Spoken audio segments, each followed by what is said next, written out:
para estarem fazendo o culto. Eles fazem aqui pelo acesso que tem aqui. É um lugar, nós estamos assim, vamos dizer, bem plantados. Então é motivo de agradecimento ao Senhor. Então vamos começar a adorar o Senhor nessa noite, que na verdade a nossa adoração começou desde o momento que nós acordamos hoje, né? Desde o momento que nós abrimos nossos olhos, porque a nossa adoração não é apenas na igreja, mas no nosso viver diário. A palavra de Deus diz em Salmos 100, 4 e 5: entrai pelas suas portas com ações de graças, em seus átrios com louvor. Dai-lhe graças e bendizei o seu nome. É isso que nós vamos fazer essa noite. Dar graças ao Senhor por todos os benefícios que Ele tem feito, ainda que seja nos momentos difíceis. O Senhor está conosco. Então vamos adorar o Senhor. Senhor, eu quero te agradecer, Pai, porque mais uma vez o Senhor nos deu essa oportunidade de estarmos aqui reunidos, Senhor, congregados, para adorarmos o seu santo e poderoso nome, Senhor, em nome de Jesus. A minha oração, Senhor, é que o Senhor leve os nossos pensamentos, Senhor, a Ti em todo momento desse culto, para estarmos dando a Ti um culto, Pai, devido ao Teu nome, porque o Senhor diz de toda honra e de todo louvor.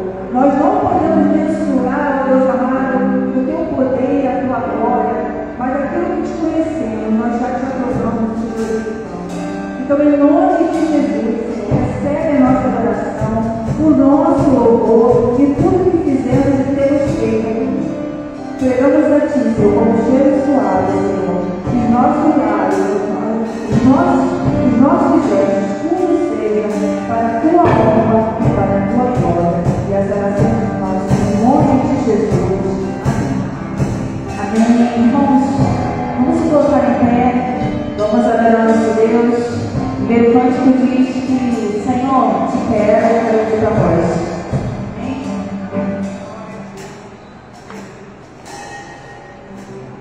Amém.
citar o nome porque não é para mérito, mas levou 2.100.000 pessoas para Copacabana para cultuar, porque para mim ali era um culto, né?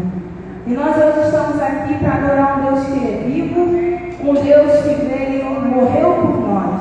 Então, irmãos, vamos cultuar com alegria, vamos adorar com alegria. Se for bater palma, nós vamos bater palma, óbvio, tudo com honra e decência, porque nós estamos na casa de Deus. Mas vamos fazer isso porque nós estamos vivos. E se nós estamos aqui para adorar a Deus que também é vivo, então não vamos limitar na nossa adoração nem na ordem do Espírito Santo, amém?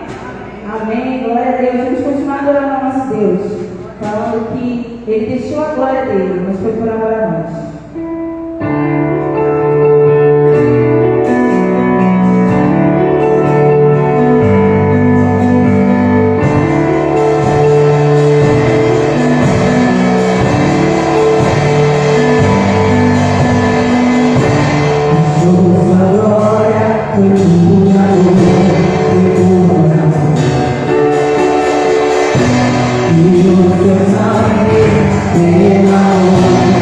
Yeah.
agradecimento ao Senhor pelos 52 anos da Igreja Batista Memorial.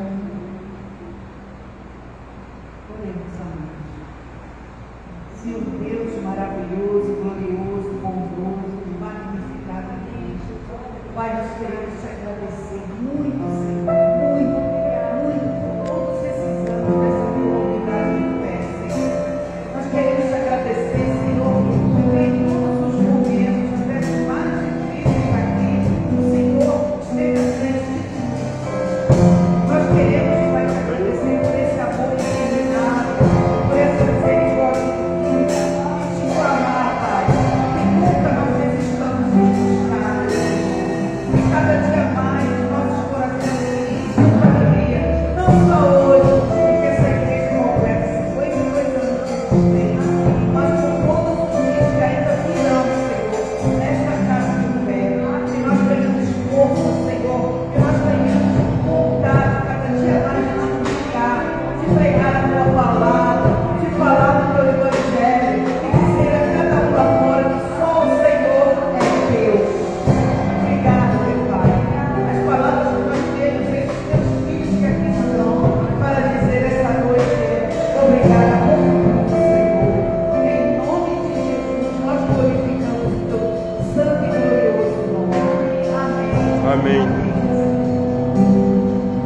Ao som dessa música, vamos fazer a leitura em uníssono, que está em Salmo 99, 1 e 2. Salmo 99. Todos juntos. Cantarei para sempre as tuas misericórdias, ó Senhor. De geração em geração, anunciarei a tua fidelidade com a minha boca. Pois disse eu, a tua benignidade será edificada para sempre, e a tua fidelidade estabelecida nos próprios céus. Amém. Amém.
é sobre a nossa EBD. Nós vamos começar na semana que vem.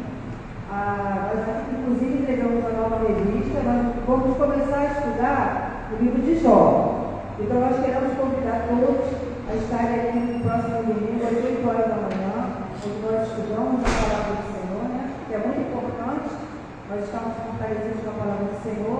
Após a EBD, às 9 horas da manhã, nós temos um cafezinho e em seguida o culto da manhã. Outra coisa também, eu não coloquei aqui, mas no boletim, quem tiver o boletim inclusive para vocês na mesa, a última página que está falando sobre o próximo domingo, café da manhã em comemoração ao Dia das Mães. Semana que vem nós vamos comemorar o Dia das Mães, então de manhã, às 8 horas da manhã, nós queremos convidar todas as mães que estão presentes e avisa também as outras mães que não estão aqui, que no próximo domingo, de manhã, haverá um café, vamos dizer assim, um pouco mais elaborado do que nós temos feito, em comemoração ao Dia das Mães. Amém? Nas quartas-feiras, nós temos Universidade da Palavra, que começa às 19h30. Sexta-feira, de manhã, às 8 horas da manhã, há também o grupo de oração, às 8 horas, de 8 às 9 da manhã. Então, esses são os nossos avisos. Se eu esqueci algum jeito, não, né? Esqueci algum aviso? Alguém não, né? Então, estejam convidados. Próximo domingo de manhã, EBD, 8 horas da manhã, café da manhã, quarta-feira, a Universidade da Palavra, às 19h30, e amanhã não haverá oração de desperto do tempo. Vou passar agora a palavra para os tomados.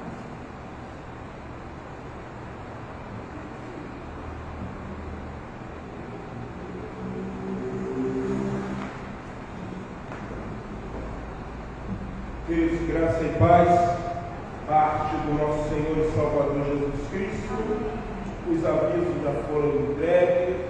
E nós estamos hoje reunidos como igreja, como disse a diaconisa Marcela, para estarmos comemorando os 52 anos de existência dessa agência. Ontem tivemos aqui uma celebração do grupo Prenser, da primeira igreja batista de Rosalia.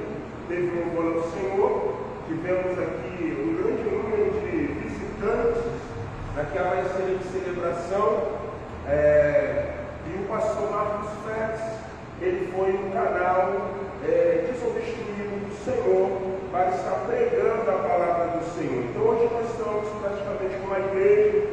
Então, se você não teve no sábado, você está tendo a oportunidade de estar presente, estar participando desse culto presente nesta noite, e louvado seja o nome do Senhor. Está conosco o nosso querido diácono Adilson. Adilson, ele é filho do saudoso diácono Nilton Azevedo, ali o Adilson, partilhou de casamento. Deus abençoe, Adilson. É bom tê-lo aqui. Transmita um forte abraço a Thelma, a seus filhos e também ao netinho, né? Que agora veio bonitinho. Deus abençoe sua vida no nome do Senhor Jesus. Meus queridos, eu quero convidar vocês a estarem se colocando em pé e nós vamos louvar ao Senhor com o hino do Inário para o Povo Cristão, hino de número 193, intitulado Maravilhosa Graça. Porque a graça de Deus se manifestou trazendo salvação a todos os homens. Tito, capítulo 2, versículo de número 11. Vamos louvar ao Senhor com o hino de número 193. Obrigado, Luiz, mas está aqui, meu vida.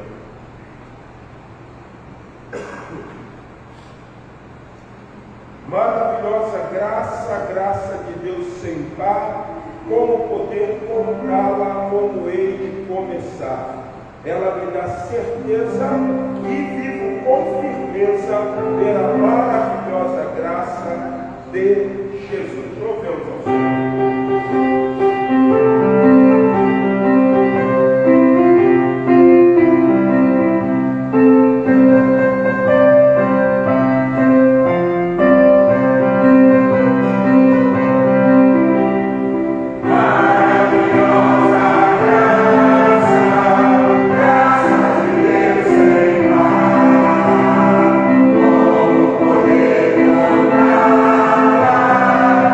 Poder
essa palavra, isso. Então me dá aí um boletim, minha filha. Obrigado. Senão eu vou ficar igual cego, em tiroteio. Queridos, quero, nesse exato momento, estar lembrando aos irmãos que ainda estamos vivendo a campanha, que é a campanha de obra da igreja em prol do aniversário, em prol de algumas coisas que precisamos realizar. Mas gostaria de estar agradecendo mais uma vez pela cooperação financeira, mas também pela cooperação espiritual que os cooperadores têm estabelecido, que é orar. Acreditando hoje que tudo que foi realizado até esse momento foi justamente pela oração e pela fidelidade dos irmãos. Concernente a pintura do santuário, que tivemos a boa mão do Senhor, onde membros dessa comunidade sentiram o desejo de agraciar a igreja com as tintas. Então a tinta, ela não saiu do cofre da igreja. E da mesma forma, a pintura, também membro dessa comunidade de fé, ele chegou ali, conversou com a tesouraria, conversou com o pastor e deixou claro que ele estaria abençoando a igreja. Então, vamos continuar orando para que o Senhor ele possa realizar grandes coisas. Porém, algumas coisas que estão sendo feitas têm sido com o seu dízimo e têm sido com a sua oferta. Então, a igreja está ganhando tudo, nós não precisamos nos mobilizar, não, de maneira nenhuma. Está vendo esses arranjos aqui? Esses arranjos foi a igreja que comprou, fez sua oferta, foi o seu dízimo. Obrigado. Então, a sua oferta é o seu dízimo que trouxe a contribuição. Então, coisas têm sido feitas na vida da igreja justamente por intermédio da sua cooperação. Queridos, eu quero convidar vocês a estarem abrindo suas Bíblias num texto que é extremamente conhecido quando nós falamos de dízimos, quando nós falamos de oferta na casa do Senhor. Abra sua Bíblia no último livro veterotestamentário, o último livro do Velho Testamento, que é o livro de Malaquias, capítulo de número 3. E eu quero ler com você o versículo de número 6 até o versículo de número 10. Malaquias capítulo 3, do versículo 6 até o versículo de número 10. Diz assim a palavra de Deus: porque eu, Adonai, eu, o Senhor, não mudo. Por isso vós, ó filhos de Israel, ó filhos de Jacó, não sois consumidos. Desde os dias de vossos pais, vos desviaste dos meus estatutos, e não os guardaste. Tornai-vos para mim, e eu me tornarei para vós, diz o Senhor dos Exércitos. Mas vós dizeis, em que havemos de tornar ao Senhor? Roubará o homem a Deus? Todavia vós me roubais e me dizeis, em que te roubamos? E aí eu digo como o Senhor, nos dízimos e nas ofertas, com calau, com maldição, sois amaldiçoados, porque a mim me roubais, sim, toda esta nação. O versículo de número 10 diz: trazei todos os dízimos à casa do tesouro, para que haja mantimento na minha casa, e depois fazei prova de mim, nisto diz o Senhor dos Exércitos, se eu não vos abrir as janelas do céu, e não derramar sobre vós uma bênção tal que não haja lugar suficiente para recolher. Queridos, é um texto velho testamentário, é um texto do Velho Testamento, e muitas vezes as pessoas, elas se apoiam nesse texto para defender uma ideia de que dízimo era algo judaizante, era algo estabelecido para o israelita, quando Malaquias deixa bem claro o sustento daquele povo dependia da fidelidade do Senhor. Antes de nós mostrarmos que dízimo é bíblico, nós precisamos entender o contexto desse texto. Vocês sabem muito bem que Deus estabeleceu 12 tribos em Israel. Porém, uma tribo, essa tribo chamada tribo de Levi, ela era uma tribo que não era contada, ela não tinha herança, mas a herança daquela tribo era o Senhor. Mas para que o Senhor efetuasse fidelidade, ele dependia de que a nação também fosse o quê? Fiel. O que nós temos aqui é uma repreensão por parte do Senhor por alguns fiéis. O primeiro é que eles não estavam obedecendo e guardar aquilo que Deus havia estabelecido. Vocês têm deixado de guardar o mandamento, o estatuto que eu ordenei, quando eu fiz vocês entrar numa boa terra e deixei extremamente claro para vocês que dizimar, ofertar é um mandamento divino. Então Deus usa o profeta para admoestar o seu povo e dizer: vocês têm deixado de executar a fidelidade. Consequentemente, o que estava acontecendo? Como a tribo de Levi era a herança, era aquela que era protegida, sustentada pelo Senhor, não estava acontecendo o sustento. E por não acontecer o sustento, Deus usa o profeta Malaquias trazendo uma palavra de indignação. Por causa disso, vocês estão deixando de ser o quê? Abençoados. O dízimo dentro do contexto cultural do povo de Israel está muito relacionado ao aspecto coletivo. Quando o povo exercia fidelidade ao Senhor, na contribuição, no sustento, Deus abençoava. Consequentemente, por que eles estão vivendo um cavalo?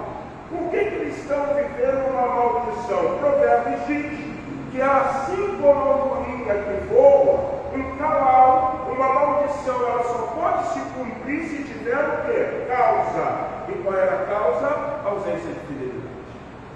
O povo não estava sendo fiel ao Senhor. Então, como diz o Velho Testamento, e provavelmente você já deve ter lido, o céu se torna de bronze. O que era o sol de bronze? Uma coisa muito simples, que nós, cariocas, conhecemos muito bem. Sol. Sol e muito sol. Consequentemente, havia seca. Consequentemente, a agricultura ela não se tornava favorável. E Deus estava usando a sua mão. Não existia o Deus da fertilidade, Baal, não prevalecia os postes ídolos, não prevalecia Astarote, Tamuz, não prevalecia, porque Deus estava corrigindo o seu povo.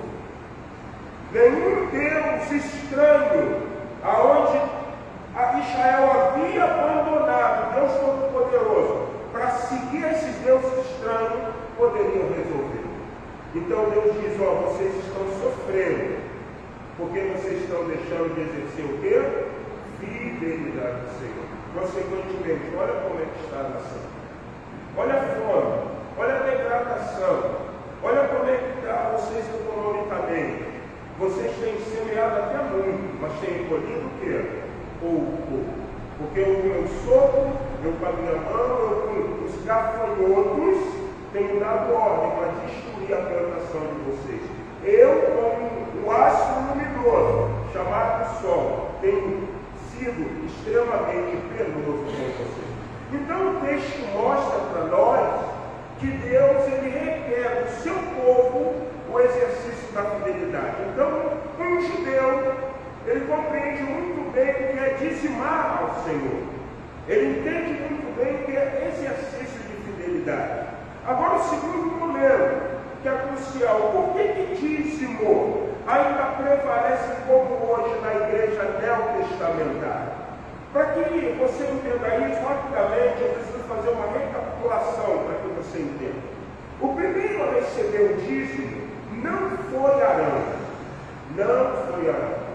Não foi um sacerdócio araônico. Aqui nós estamos vendo um sacerdócio araônico, porque Arão, sumo sacerdote, sacerdote levitas. Então Deus queria que o povo exercesse fidelidade, para que aqueles que eram líderes religiosos tivessem sustento. Porém, também tinham a responsabilidade de dizimar ao Senhor o dízimo que eles recebiam. Mas o primeiro a receber o dízimo foi um sacerdote, que não sabe-se bem a sua genealogia, mas ele se chama Melquisedeque, que é classificado como rei de Salém. A Bíblia diz em Gênesis que ele era sacerdote do El Elyon, do Deus Altíssimo, do Deus que habita no céu. E quando Abraão, ele faz guerra contra Sodoma e contra Gomorra, o texto diz que ele vira e diz: olha, eu não quero nada de vocês, para que vocês venham dizer que vocês que prosperaram Abraão. E a Bíblia diz que de tudo, de todo o despojo, de tudo aquilo que Deus agraciou Abraão, a Bíblia diz em Gênesis que Abraão deu o quê? O dízimo a Melquisedeque. Pastor, mas Melquisedeque, pela narrativa, podemos considerá-lo como um hebreu. Sim, com certeza. Só que quando você vai ao livro de Hebreus, você aprende uma coisa extraordinária. O livro de Hebreus é um livro escrito para judeus. Judeus. Por isso que você vai encontrar muita simbologia, e se você não domina o Velho Testamento, você não entende o livro de Hebreus. Você não vai ter compreensão. Você vai achar um livro difícil de se ler, porque tudo está relacionado à cultura judaica. E o autor de Hebreus, que não se sabe quem é, se defende a ideia de Paulo, por causa da escrita. Alguns até acham que é Pedro, porém, a cultura, o intelecto de Pedro denota que provavelmente não pode ter sido ele o autor, porque Pedro era um homem simples. E aí o que acontece? A Bíblia diz que quando se muda o sacerdócio, também se muda o quê? A lei. E como o autor está dizendo? A lei era araônica e mudou em Jesus Cristo. Por que Jesus muda a lei? Vocês vão lembrar rapidamente. Quando Jesus celebra a última Páscoa com os seus discípulos, ele fala que inaugurou uma nova o quê? Aliança. Esse é meu corpo, que é dado por vós em remissão dos vossos pecados. Porém, esse suco, esse fruto da vide, o vinho simboliza o meu sangue que é derramado entre vós. Aí está a inauguração de uma nova aliança. Lembra quando se fala? Não estamos debaixo da lei, mas estamos debaixo. A lei era de sacerdócio araônico. A graça é de sacerdócio melquistiano, não de Melquisedeque. Por quê? Porque Jesus Cristo, se fosse estabelecido como sacerdote, ele não seria sacerdote. Por que Jesus não poderia ser sacerdote ou sumo sacerdote? Porque os sacerdotes vinham da linhagem de quem? De Arão. Arão era de que tribo? Levi. Porém, Arão não foi o primeiro sumo sacerdote. O primeiro sumo sacerdote foi quem? Melquisedeque. Então Jesus é sacerdote ou sumo sacerdote segundo a ordem de quem?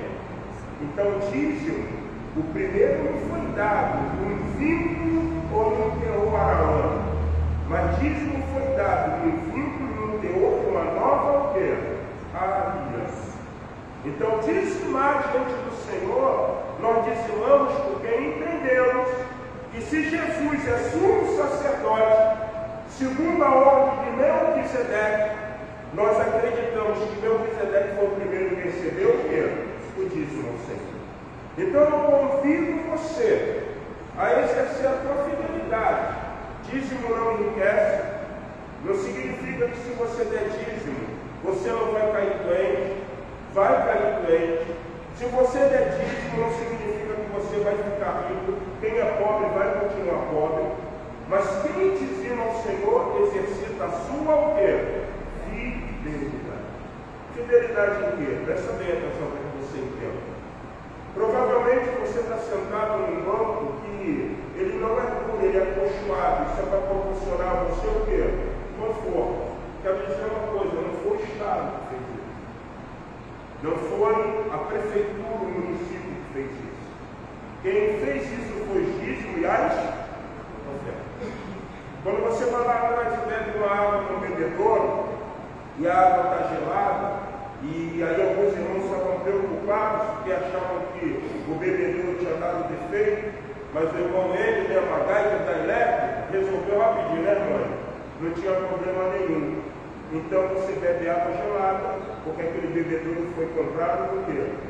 Dízimo e oferta.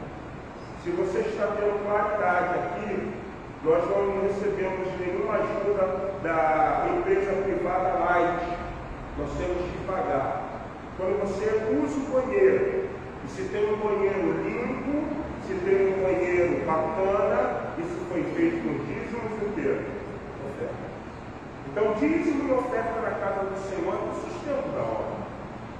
Dízimo e oferta para a casa do Senhor é para que haja melhorias, é para que coisas possam ser o que feitas.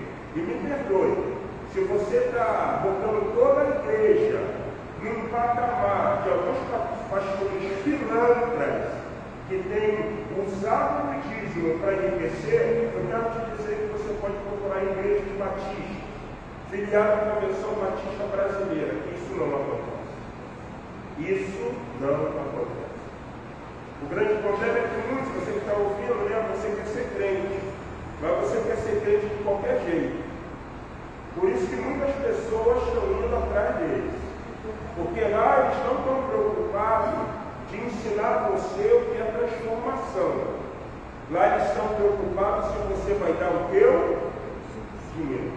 Então, nas igrejas sérias se combate o pecado, não se apoia a fornicação, não se apoia amor homoafetivo, não se apoia lesbianismo, não se apoia nada que possa ser contrário à vontade de Deus. Nós não somos progressistas, nós não somos ecléticos na forma daquela questão de que tudo aceitamos. Nós entendemos que precisamos respeitar algumas coisas. A igreja, ela precisa ser uma igreja dentro de um viés de contextualidade para que ela atenda ao necessitado. Por exemplo, seria muito bom se tivesse alguém aqui que fizesse sinais de libras. Por quê? Porque se entrar um surdo e mudo, ele vai entender o que está sendo o quê? Dito. Então são coisas que a igreja precisa ter de concessões para que ela se torne uma igreja operante. Eu quero convidar você a se colocar em pé. Você que trouxe seu dízimo, você que trouxe a sua oferta, nós vamos louvar o Senhor com o hino de número 25, hindado para o culto cristão. Tu és fiel. E você pode sair do seu lugar, depositar o seu dízimo e a sua oferta no altar do Senhor. Amém? O teu reino é eterno, o teu domínio permanece por todas as gerações. Fiel ao Senhor em todas as suas palavras e santo em todas as suas obras. Louvemos ao Senhor, hino de número 25, tu és fiel.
chamar a nossa irmã Vilma Medeiros, e ela vai estar orando. Você já pode se assentar em nome do Senhor Jesus, enquanto a nossa irmã Vilma Medeiros, ela se direciona, está se direcionando aqui ao púlpito para fazer essa oração.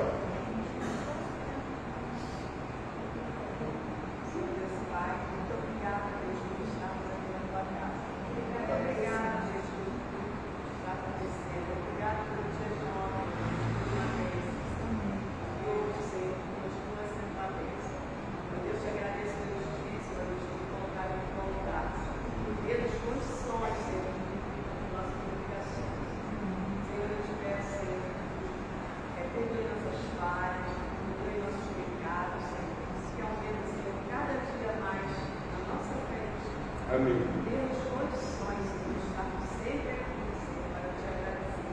Tudo que tu faz na nossa vida. Muito obrigada, Senhor. Sei que a palavra que ela ser obrigada, ela lembra que vai ter nossos corações. Perdoe sempre as nossas falhas. Nós somos humanos, falhamos às vezes contigo. Senhor, te agradeço por tudo. Tudo isso, a Deus, eu te peço. Em nome de Jesus. Amém, Deus. Meu querido, eu quero convidar vocês, nessa hora, a estarem abrindo suas Bíblias no Evangelho de Mateus, capítulo 16.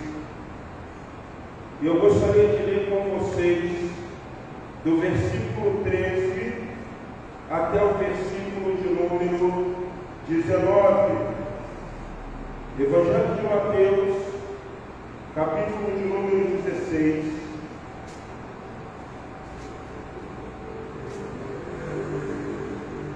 Do versículo 13 ao versículo de número 19. Mateus 16, do 13 ao 19. Isso aqui se chama, em teologia bíblica do Novo Testamento, de cristologia.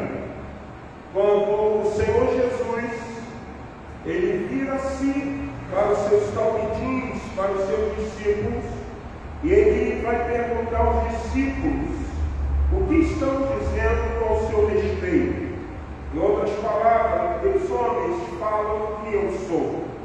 E Pedro, ele tomando a frente, ele vai responder. Porém, vamos compartilhar esse texto, vamos fazer a leitura. Mateus capítulo 16, do versículo 3 ao 19. Chegando Jesus à parte de Cesareia de Filipe, interrogou os seus discípulos, dizendo: quem dizeis, homens, ser o Filho do Homem? E eles disseram: um João o Batista, outros o profeta Elias, outro até mesmo Jeremias, ou um dos grandes profetas preditos da palavra de Deus. Disse Jesus então: e vós, quem dizeis que eu sou? E Simão Pedro respondeu e disse: tu és o Cristo, o Filho do Deus vivo. E Jesus repreendendo disse-lhe: Macários, felizes, bem-aventurado és tu, Simão Barjonas, porque tu não revelou a carne e o sangue, mas meu Pai que está no céu, nos céus.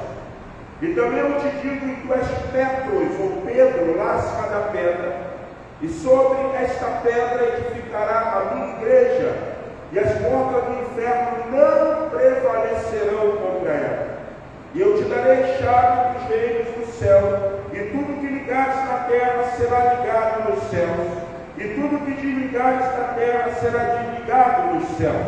Eu gostaria de convidar a igreja, uníssona, numa única voz, ler o versículo 18 e o versículo de número 19. A igreja, por favor.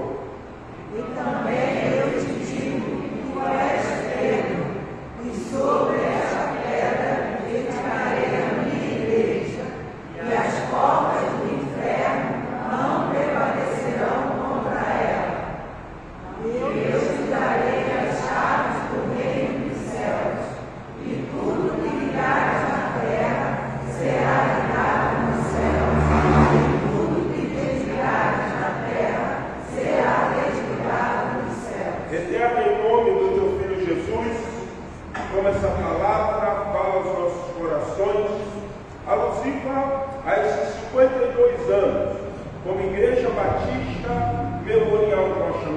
ser conosco, Pai, guardando, protegendo e sobre a iluminação do Teu Santo Espírito, eu possa falar, pregar, segundo os Teus oráculos, hoje te oro, em nome de Jesus, o nosso amado, em nome de Jesus, o nosso Salvador. Amém.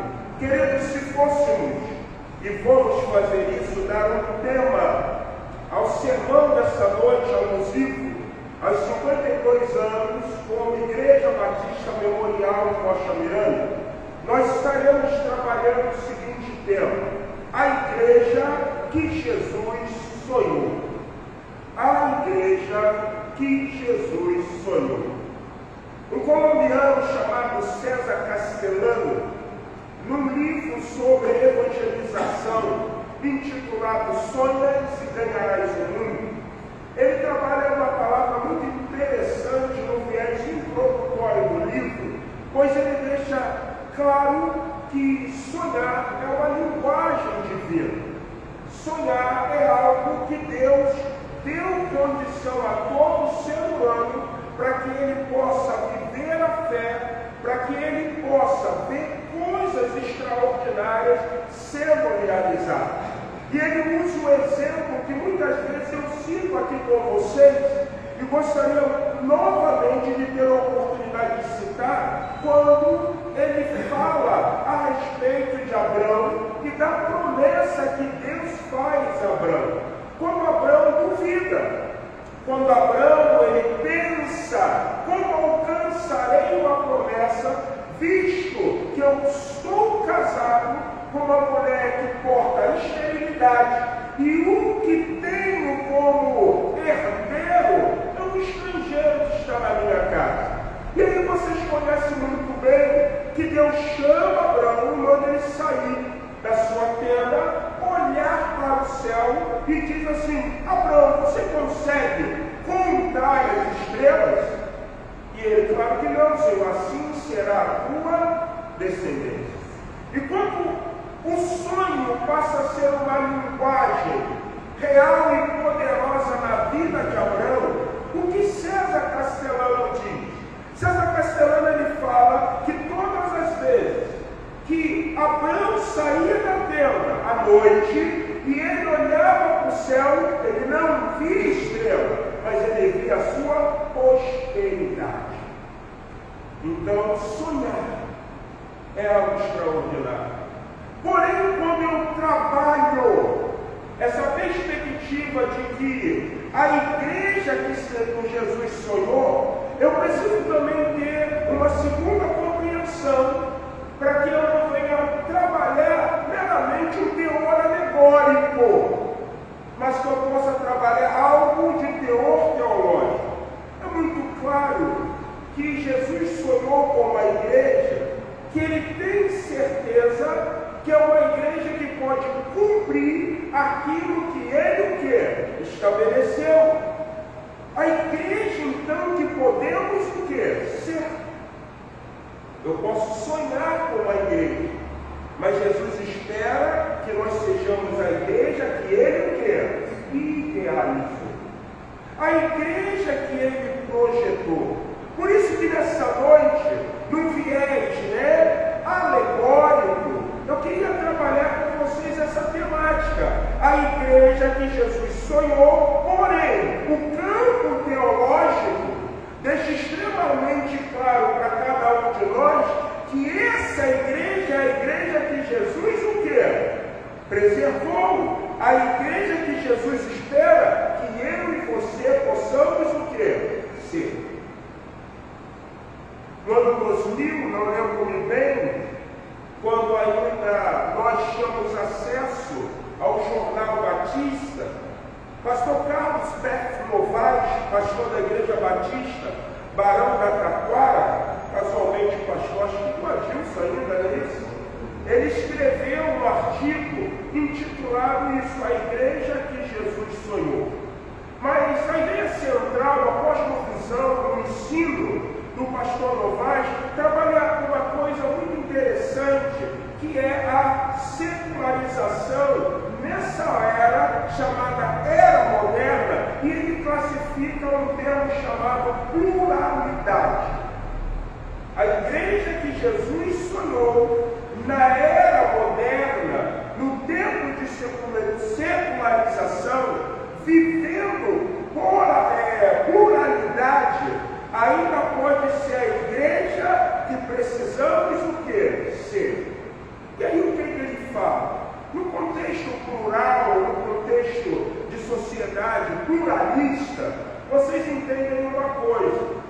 esses gostos, e nem todo mundo tem o mesmo quê? Mas pode ser que de repente você ache lindo um carro da cor vermelha. E eu vou dizer para você que eu não sou apreciador de carro vermelho. Não acho bonito.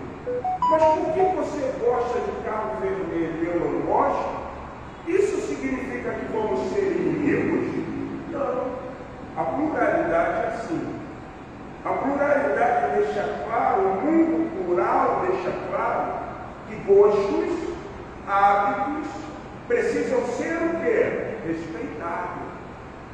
Não é porque você gosta do azul ou do amarelo, não é porque você gosta de morar em apartamento e eu sou favorável à casa com quintal, que nós não vamos ter o quê? Relacionamento. Quando Jesus ele sonha com uma igreja, é muito óbvio, claro, que o contexto vivido por Jesus naquela época não era um contexto moderno, não era um contexto de pluralidade. Se defende os historiadores, os estudiosos, que quando Jesus chega no cenário, o que está predominando é o contexto greco-romano, o grande império de Roma dominando tudo, o grego, a língua mais falada. Então, automaticamente, eles dizem que quando Jesus chega no cenário, há uma perspectiva social, cultural, econômica unificada. Só que nós não estamos vivendo isso. Hoje, provavelmente, você tem pessoas que dominam línguas estrangeiras, porém nós falamos o português. E o mundo não tem somente um idioma.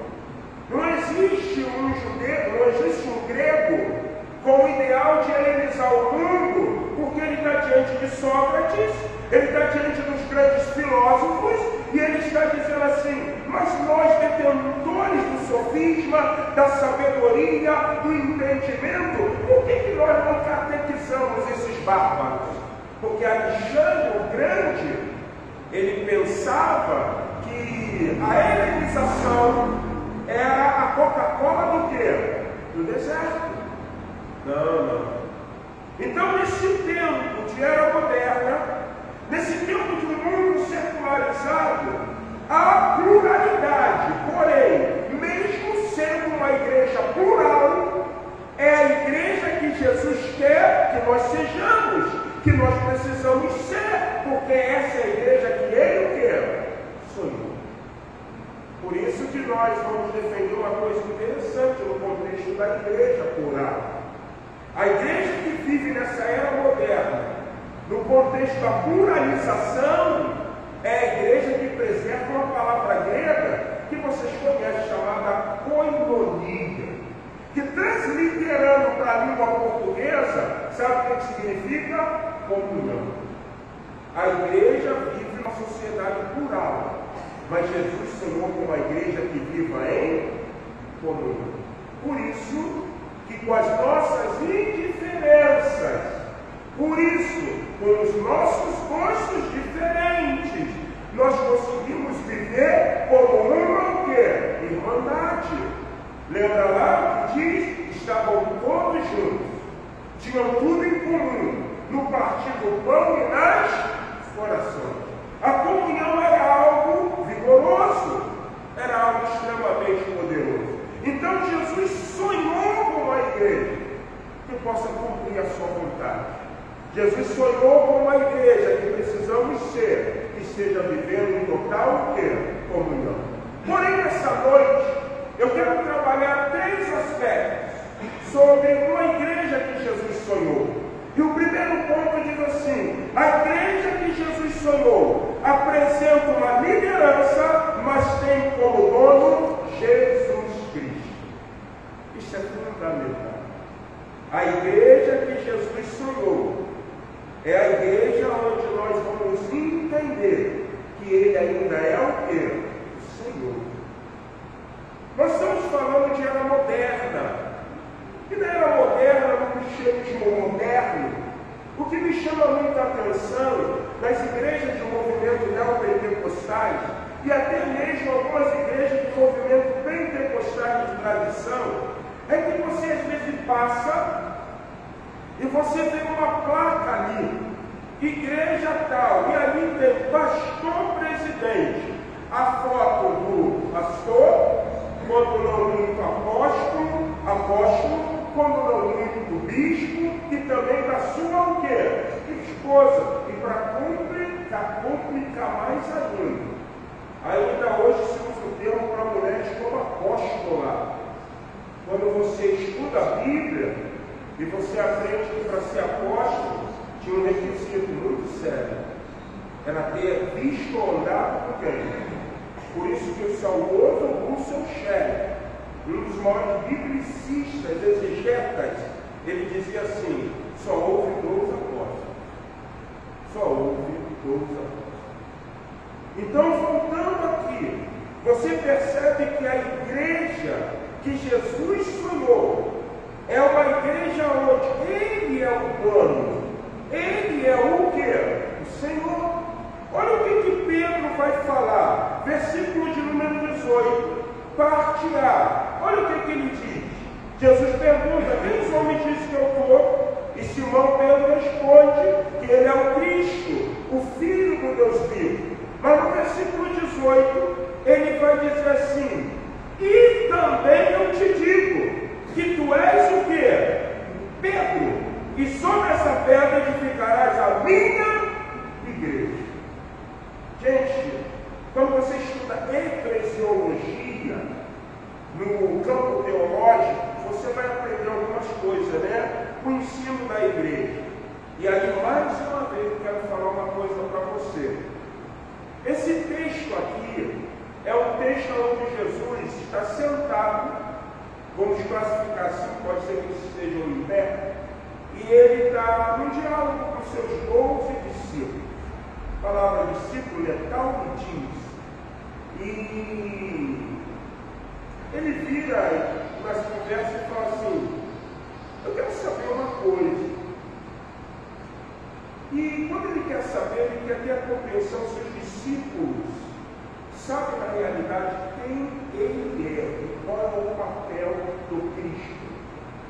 O que os homens estão dizendo a meu respeito? Eles estão dizendo que o Senhor é um grande profeta. E ele usa alguns exemplos: Elias, Jeremias, em Deuteronômio é aprendido o grande profeta. E provavelmente eles podem ter citado até Deuteronômio: tu és o grande profeta aprendido em Deuteronômio. E aí o que acontece? Jesus ouve isso e diz assim: vocês, o que vocês falam? E Pedro, sobre uma iluminação, porque o próprio Jesus diz assim: Pedro, quem te revelou não foi um parente teu, não foi tua carne, e nem um descendente teu, alguém sanguíneo de sangue. Mas essa revelação que você falou veio do Pai, para que você dissesse: nós dizemos que tu és o Cristo, tu és o ungido de Deus. Os reis eram ungidos do Senhor, os profetas eram ungidos do Senhor. O rei, quando ele era ungido, ele tinha uma finalidade. Qual era a finalidade? Exercer a monarquia, o governo do povo. O profeta, quando ele era ungido, ele tinha uma finalidade. Qual era? Falar segundo os oráculos de Deus. E quando ele diz que Jesus é ungido, Jesus também tem uma finalidade: reconciliar novamente o homem com quem? Com Deus. Reconciliar. Jesus foi ungido, ele é o Cristo, ele é o ungido de Deus, porque ele tem uma finalidade. E aí, quando você avança no texto para entender a igreja que Jesus sonhou, ele pergunta assim, ou ele vai dizer assim: ó Barjona, eu te digo que tu és Pedro. A palavra aqui é Petros, e a palavra Petros significa o quê? Pedra. Tu és a pedra. E aí ele vai repercutir um ensino judaico, que é uma pedra angular, que é colocada sobre uma obra para dar o quê? Sustentação. Por isso que nós, protestantes, não defendemos a ideia de que Pedro foi o primeiro papa e nem fundador da igreja. A igreja foi fundada em quem? Em Jesus. Porque ele diz: eu te digo, como a pedra que tu é Petros, lasca, fragmento da pedra, e sobre a pedra tu vai edificar a minha o quê? Eclésia, a minha igreja. Por isso que a igreja, ela não pode estar num viés de que eu me ache dono dela. Porque se eu me achar dono da igreja, ou se você se achar dono da igreja, existe uma grande probabilidade das portas do inferno prevalecer contra quem? No primeiro dia de aniversário, o Ministério de Louvor cantou uma música alusiva, quando ele disse: a perseguição não parou a igreja. O Coliseu, onde havia os martírios dos cristãos, não parou a igreja. O inferno, o Sheol, o Hades, o Geena, o Tártaro, o lugar do morto, não parou a igreja. Aí eu vou fazer uma pergunta: por que isso não conseguiu parar a igreja? Porque é Pedro o fundador? Por causa de quem é o fundador? Jesus Cristo. Vocês lembram que o texto da palavra ensina, quando abrimos ainda nossas Bíblias, em Efésios capítulo 5, olha o que vai dizer o versículo de número 23. Efésios 5, 23. Fala o que é Efésios 5, 23. Se alguém achou, lê para nós ganharmos tempo.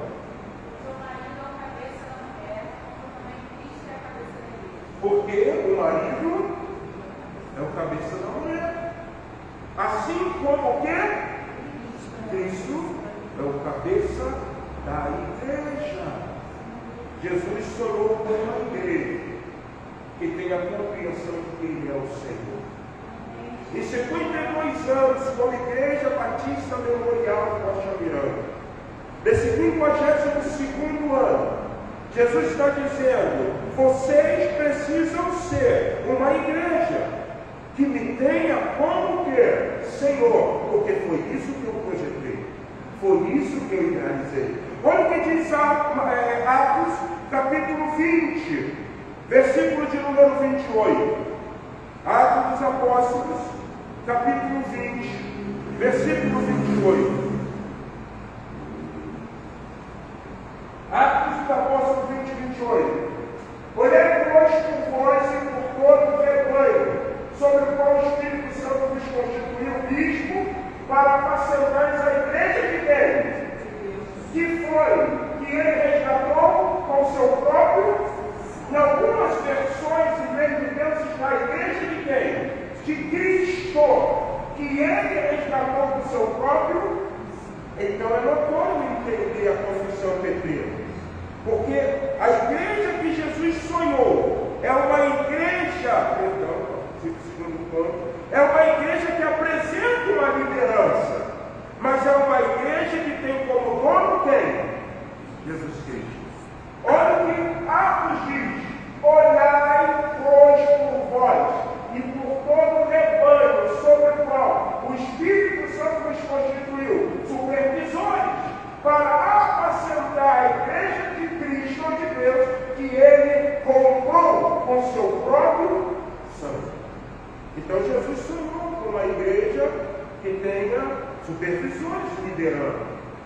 Por isso que você encontra em Hebreus aquela série de orientação que para um pastor é extremamente penoso.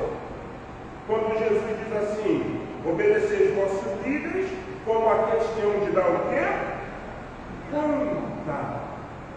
Conta do rebanho do Senhor. Por que Deus faz isso? Porque Jesus, como supremo pastor, ele fez isso. Quando, pastor? Quando na sua oração ele diz assim: Senhor, está aqui os que tu me deste, somente se perdeu para se cumprir a tua palavra. Em 52 anos, como Igreja Batista Memorial Rocha Miranda, Jesus sonhou com uma igreja supervisionada, mas que tenha supervisores, que tenha um rebanho que reconheça Ele como Senhor. Segundo ponto, a igreja que Jesus sonhou, a igreja que Ele deseja que nós sejamos. Jesus sonhou com uma igreja que transmita vida. Uma igreja que seja transmissora de vida. E é interessante que na confissão petrina, no versículo 18, a parte B diz o seguinte: pois a A fala assim: e também te digo que tu és Pedro, e sobre a pedra edificarás a minha igreja, e o quê? As portas do inferno não prevalecerão contra ela. Passou a igreja, fecha. Igreja fecha. Porque igreja é um lugar de reunião. Nós estamos em 4 paredes. Isso é uma igreja que chamamos de igreja terrena. Nós temos um CNPJ e acredita-se que o que acabou com a vida da igreja foi quando ela se tornou uma instituição.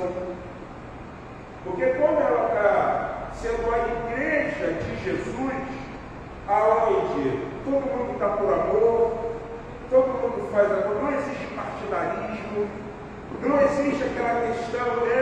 Nós somos poucos. Imagine se nós fôssemos aqui 500 irmãos. Provavelmente muitos queriam ser o vice-presidente, muitos queriam ser o tesoureiro, muitos queriam ser o diácono. Por quê? Porque fica na vitrine, não é isso? A igreja instituição tem isso. Ao ponto que o apóstolo Paulo, ele vira para a igreja de Corinto e diz assim: ó, estou sendo informado por alguns da casa de Corinto que existe rasgões em pano. Ele usa uma palavra grega para partidos. Porque alguns estão dizendo, sabe por quê? Nós somos de um judeu, de um grego chamado Apolo. Nós identificamos com Apolo. Mas tem uns que diz que eles são de Pedro. E ainda tem uns que diz que são de quem? De Paulo. E aí ele fala assim: Cristo está dividido? Cristo está dividido? Então a igreja que tem Jesus como Senhor, existe membros que trabalham para a edificação do quê? Do corpo. E quando se a edificação do corpo, Jesus sonhou com uma igreja aonde a morte não pode o quê? Prevalecer.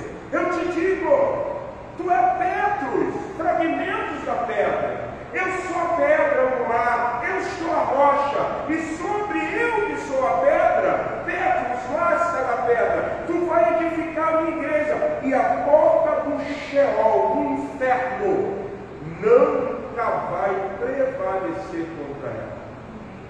Jesus, quando ele fala de Sheol, Jesus, quando ele fala de inferno, ele faz menção do lixão de Jerusalém. Vocês lembram lá, onde o bicho morre e o fogo não o quê? Se apaga. Aonde Manassés queimou seus filhos, há uma divindade cananeia chamada Moloque, e foi abominável diante do Senhor. Então, aonde ele queimou seus filhos, virou lixão de Jerusalém. Então, Jesus está dizendo, ali é lugar de quê? De morte. A igreja que Jesus sonhou é lugar de vida. Por isso que em 52 anos de igreja, mesmo com adversidade, irmãos, mesmo com problema, mesmo com turbilhões, mesmo com angústia, nós precisamos entender que se nós reconhecemos Jesus como Senhor, vivendo em comunhão, a morte não pode prevalecer sobre essa o quê? Igreja, irmão. A igreja só fecha quando ela esquece que Jesus é o quê? O seu Senhor. Como líder, ele é narcisista. Quando um líder ele está interessado na cultura do rebanho, quando os membros de uma comunidade de fé estão vivendo uma vida de pecado, e o líder diz assim, eu não quero nem saber, a salvação é individual, quando Jesus voltar, cada um dará conta de quem? De si.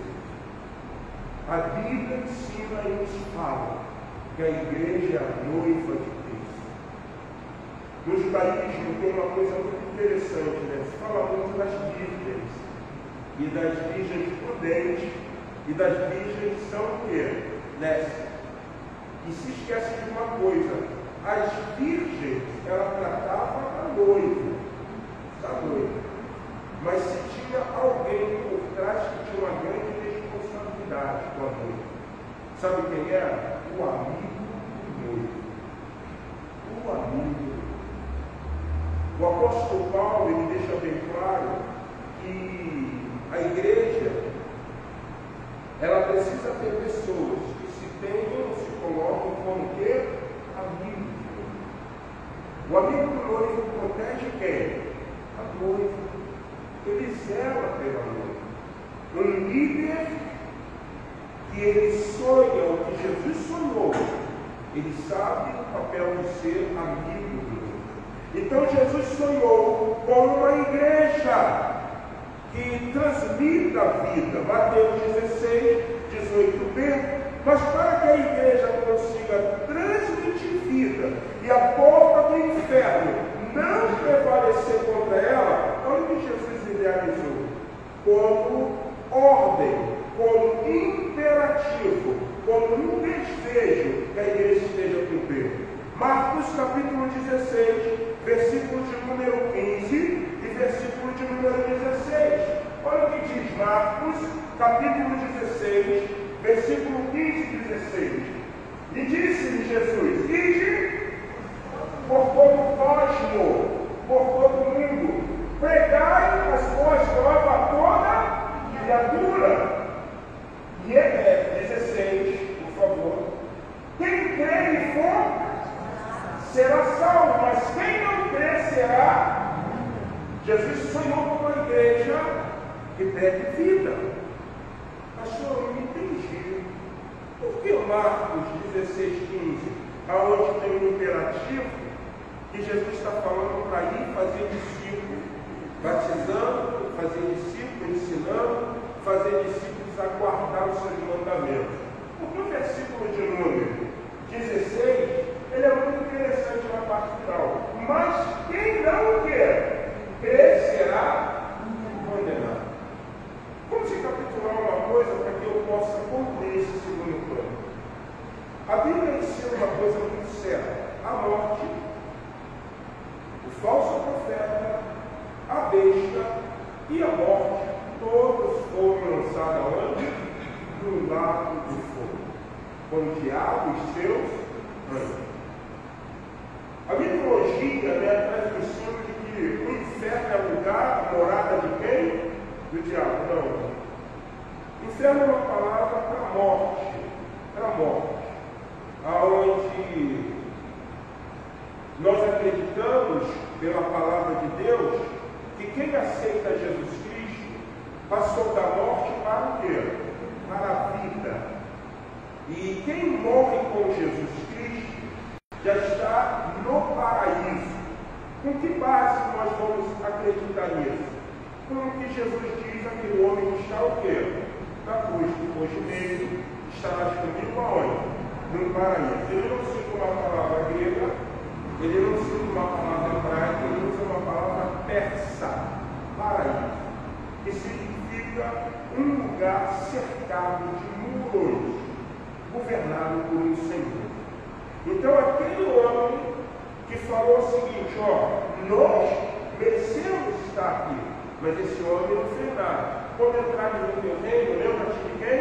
De mim. E Jesus disse: hoje o reino estará no jardim cercado de muros, aonde eu sou o quê? Então quem morre com Jesus, ele já está o quê? Ao lado. Quem morre sem Jesus já está sofrendo, padecendo de sofrimento. Pastor, que é isso? Jesus usou uma parábola para isso. A parábola de Lázaro. quando Lázaro, que não é o que Jesus ressuscitou, mas um homem que desfrutou tudo em terra, morreu. E quando ele chegou ao Sheol, ao Hades, ao Geena, era um tormento.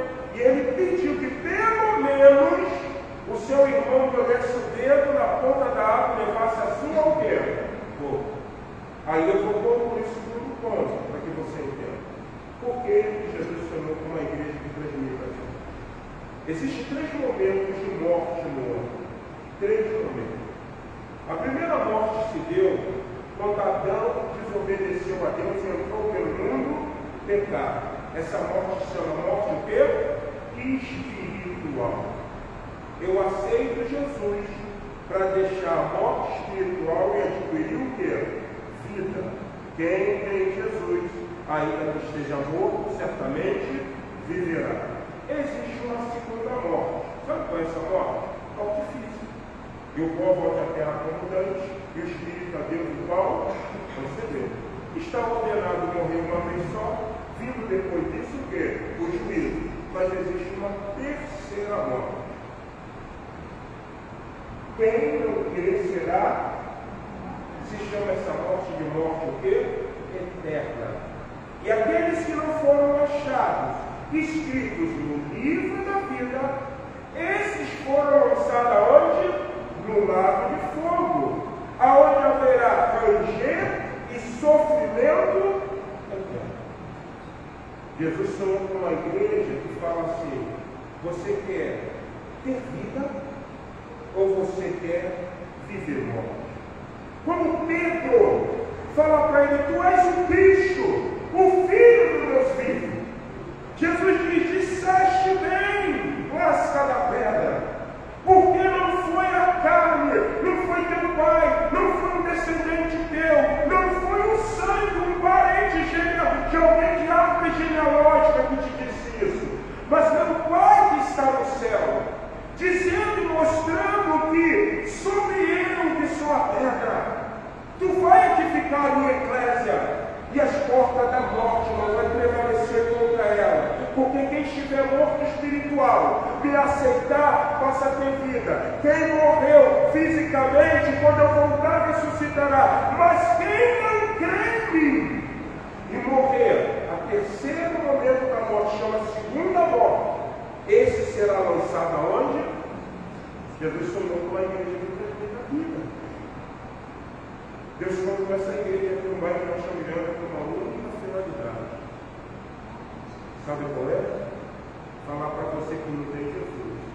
Que se você morrer sem Jesus, você vai ter morte eterna. Jesus sonhou com a igreja que entenda a sua missão. Que reconheça Ele como Senhor, mas que entenda que ela é desafiada a transmitir o quê? Vida. Terceiro e último ponto. A igreja que Jesus sonhou, a igreja que Ele quer que sejamos. A igreja que Jesus sonhou com uma igreja que vive em constante o quê? Oração. Frank Ferretti, no seu livro Este Mundo Tenebroso, ele deixa bem claro que a maior arma que faz a igreja vencer o mundo é a oração. Não existe nada que vai fazer a igreja vencer se não for a oração. Olha o que Jesus falou para Pedro depois da confissão. Versículo 19. E eu te darei o quê? A chave dos reinos. E tudo que ligares aonde? Será ligado no céu. E tudo que desligares na terra será desligado no céu. Jesus deixa claro para Pedro que essa chave que liga e desliga, ela está muito pautada no viés de quê? De oração. Daquilo que falamos com o Senhor. Olha o que diz Atos dos Apóstolos, capítulo de número 12, versículo 5. Atos dos Apóstolos, capítulo 12, versículo 5.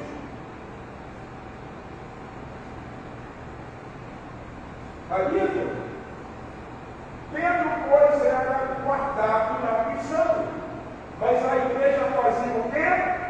Contínua oração por ele. Pedro, que é o detentor da chave dessa metáfora, ele vai provar o que é ligado e o que é o quê? Ligado. Pedro está preso. Acreditam que se martirizar Pedro, acabou a igreja. Não. E quando souberam que Pedro estava preso, olha o que diz o versículo 7. O versículo 7 diz isso: e eis que sobreveio o anjo do Senhor, e resplandeceu uma luz na prisão, e tocando a Pedro ao lado, me despertou, dizendo: levanta-te depressa. E caíram nas mãos ao quê? As cadeias, versículo 8. E disse-lhe o anjo: cinge-te, e abre as tuas sandálias. E ele assim o fez. Disse-lhe mais: lança as costas da tua capa e o quê? Segue o quê? O mais valioso que você tem, que é a tua capa, que te protege do frio, e vem e segue. Aí me diz o versículo 9. E saindo seguia, e não sabia que era real o que estava sendo feito pelo anjo, mas cuidava que via alguma visão, versículo 10. E quando passaram a primeira e a segunda guarda, chegaram à porta de ferro, que dá para a cidade, a qual se abriu por si mesmo. E tendo saído, percorreu uma rua, e logo o anjo do Senhor se apartou. Versículo 11. E Pedro, tombando assim, disse: agora sei verdadeiramente que o Senhor enviou o seu anjo e me livrou da mão de Herodes e de todo o que o povo dos judeus esperava. É o versículo 12. E considerando ele nisto, foi à casa de Maria, mãe de João, que tinha por sobrenome Marcos, onde muitos estavam reunidos e... Você está entendendo? A igreja que Jesus sonhou é uma igreja que tem ele como Senhor. A igreja que Jesus sonhou é uma igreja difusora da vida, difunde a vida. Mas a igreja que Jesus sonhou é uma igreja que ora. Em 52 anos, como Igreja Batista Memorial de Rocha Miranda, Deus quer que nós estejamos trazendo isso à nossa memória. Que precisamos ser uma igreja que João não seja Jesus Cristo é o Senhor, que João não seja Ele é o Senhor da vida, e que João não seja que se começarmos a orar, grandes coisas o Senhor fará. Essa é a perspectiva de uma igreja que vive 52 anos. Conclusão: se uma igreja tem Jesus como Senhor, se uma igreja sabe que ela é chamada para pregar vida, e se uma igreja vive em constante oração, a conclusão é simples. Abra sua Bíblia em Atos 16:5.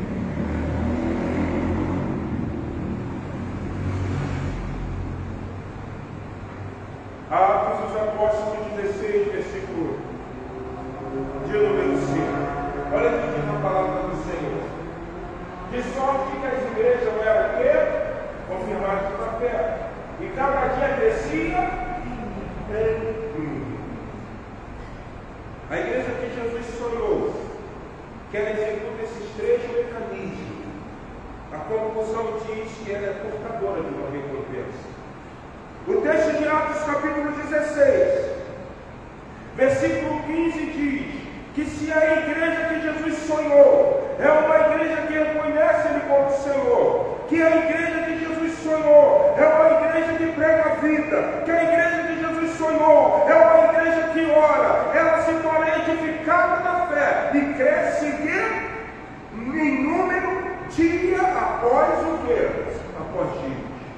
Só que é interessante, certa ocasião o pregador disse que a Bíblia é fantástica, porque se um ano nós temos 365 dias, existe o número de 365 bênçãos. Então a conclusão não acaba aí, somente nessas duas perspectivas.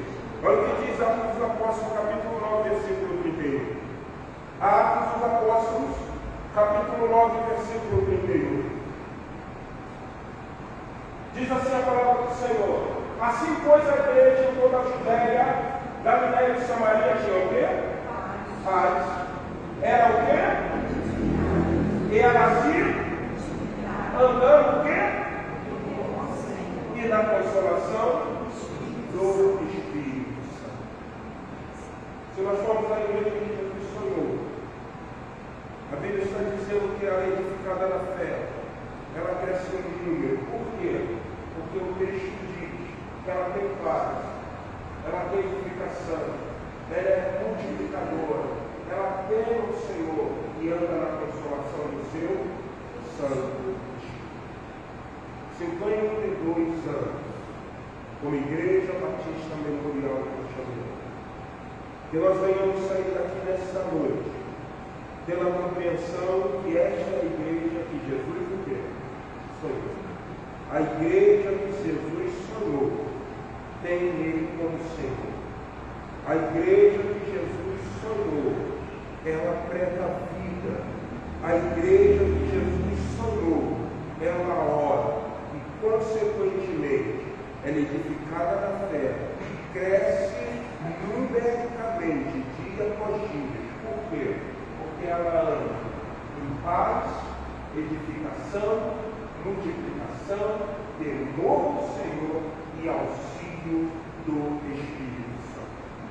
E Deus, essa noite, poderosamente, em Jesus, nos abençoe nesse 52º ano como Igreja Batista Memorial de Janeiro. Eu posso ouvir um amém? Amém. Você pode se colocar em pé, meu irmão? Você que nos acompanhou por essa live, nós somos a Igreja Batista Memorial de Janeiro. Queremos convidar você, que não tem uma casa espiritual, a nos fazer uma visita.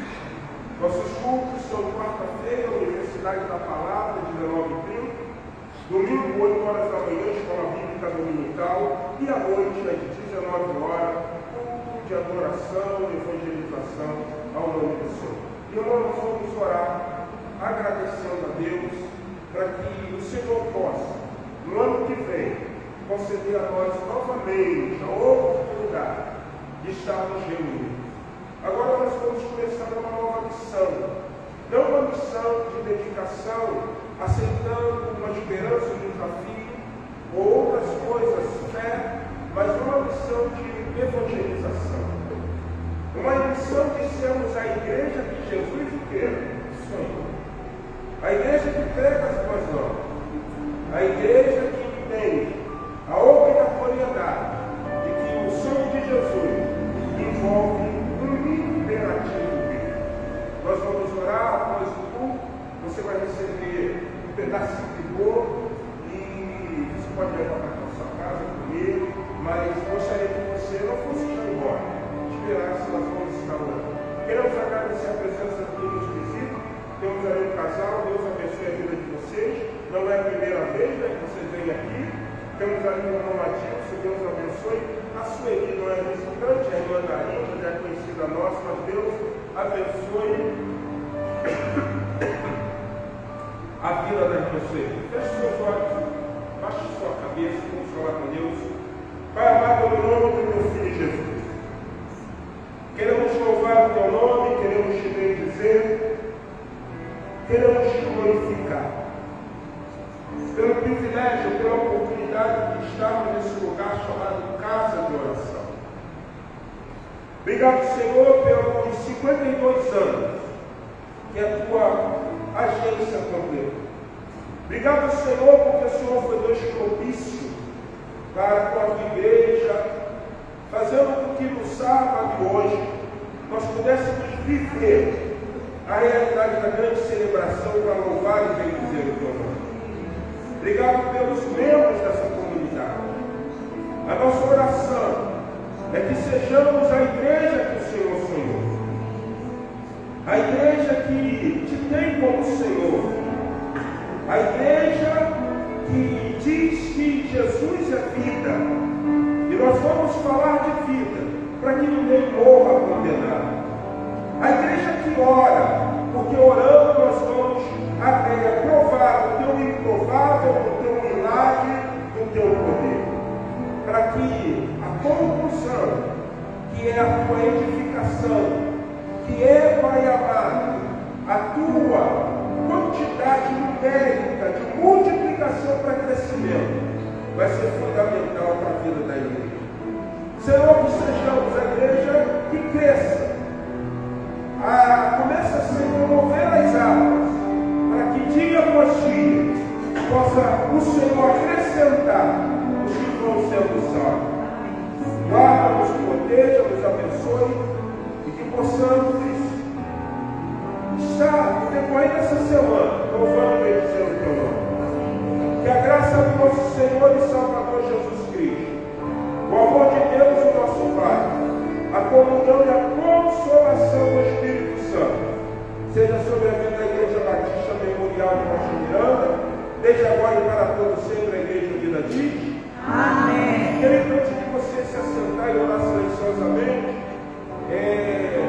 maio, você pode se assentar? Maio é mês da família.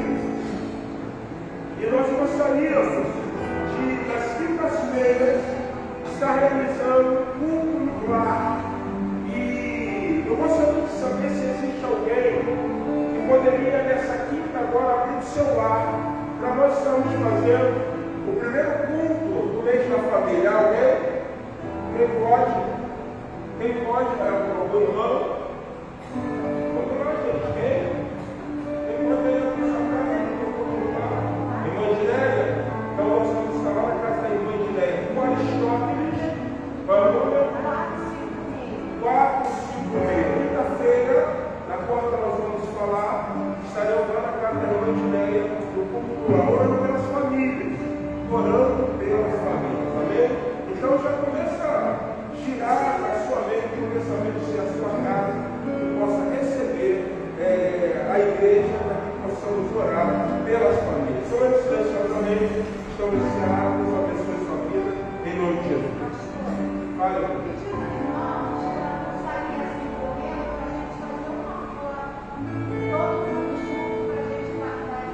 Amém. Legal, vamos sim. Orando silenciosamente.